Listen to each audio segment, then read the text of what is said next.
Yes, we're joined now by Audacy NFL insider Mark Schlereth, host of the Stinkin' Truth podcast. Insider Calls brought to you by Hellman's Real Mayonnaise. May your game day be delicious. And here he is. Mark, good afternoon. How the heck are you? I'm doing great. How are you guys? We're doing wonderful, thanks. Kind of used to the Cowboys' disappointment at this stage, but are you surprised Mike McCarthy didn't run the ball more last night? Well, no, I'm not surprised by anything.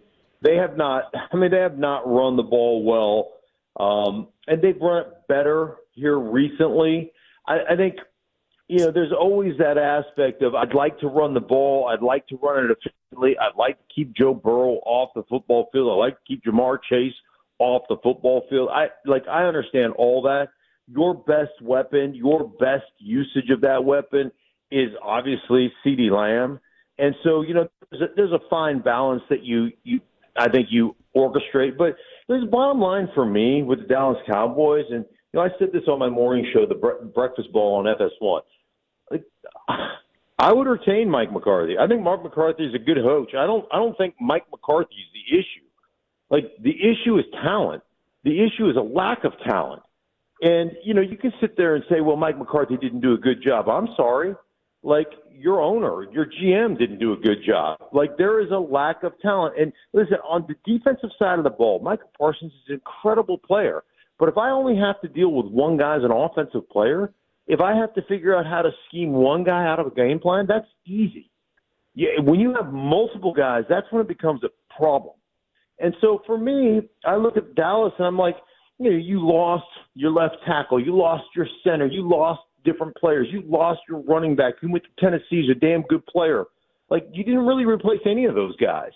And, you said, oh, we're all in and we got a bunch of young players that are going to play well. I haven't seen it. I don't think anybody's seen it to this point. So I don't look at this like Mike McCarthy, lost his fastball or Mike McCarthy doesn't know what he's doing. I just don't agree with that. So do you think with the ownership, could any coach really do a better job than McCarthy, or is with the ownership and the way that things get run, nobody's really going to be able to do better? Well, I just think there's nobody that's going to go fix it because nobody's ever going to be given the authority to fix it. There's one dude in charge, and so if we can talk about fixing it. Hey, man, Mike McCarthy won 12 games 3 straight years. It's pretty damn good, right? They got trucked in the playoffs, but you know what happens to Dallas every time they play a team that can run it? They get trucked. Every time. Now, yesterday is. That's not the Cincinnati Bengals. The Cincinnati Bengals, I would question more their coaching than I would Dallas's coaching, because they throw their quarterback on the high dive 100% of the time and say, "Go save us, go win us a ball game." That dude scrambled that guy has never left the pocket, and he scrambled more than any quarterback I've ever watched last night. That dude is Superman, and so. I look at that and go, you guys take no pressure off that guy, zero pressure off that guy. And that part drives me nuts. But, again, these are, maybe my own idiosyncrasies, but I do know what wins in playoff time.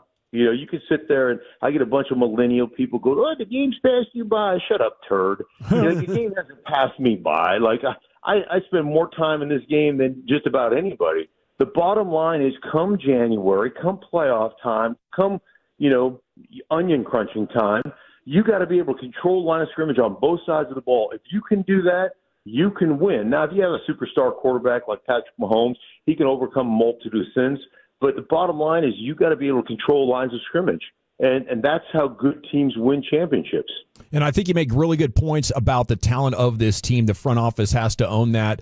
But Rico had 18 carries for 131 yards, and before their punt on their second-to-last drive, they had 3 straight passes, and it was after a 14-yard run from Dowdle on the previous first down.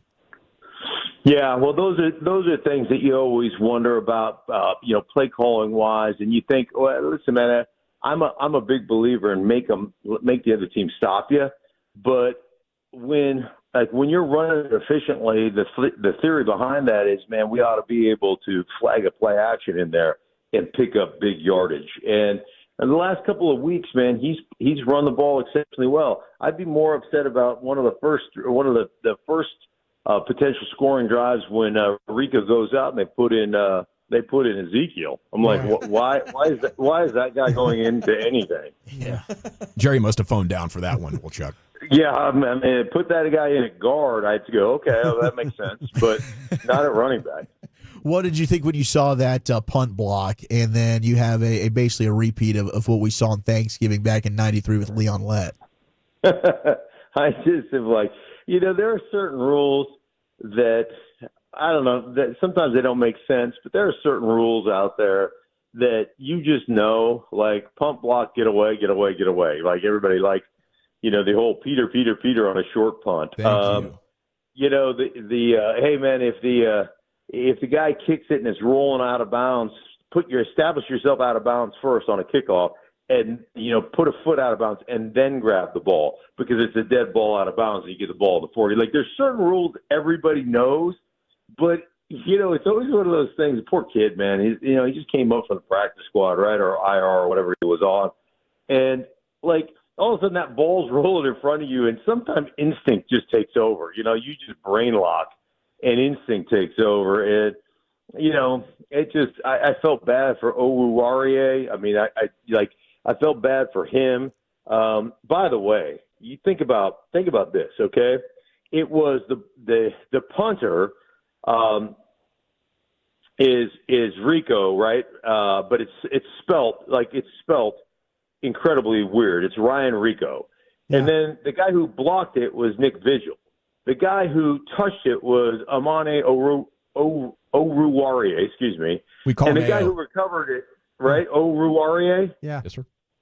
Close enough. And then the guy who recovered it was Mama Njagmata. Wow. International game. He also missed the block. He missed the block that got Nick Vigil home too. Yeah, and I'm just like, that is the nightmare of all nightmare live reads when you're voicing over a highlight reel like that. Was this morning I was like, we're just gonna have to say Mama Sa Mamakuza, and and I mean it just was like this morning on TV. I was like, holy Moses, I need to call in somebody who's a professional because certainly I'm not. Mark Schlereth, host of the Stinkin' Truth podcast, brought to you by Hellman's Real Mayonnaise. May your game day be delicious. Thank you, Mark. We got to run. We'll catch up with you next Tuesday. Sounds good, guys. Take care.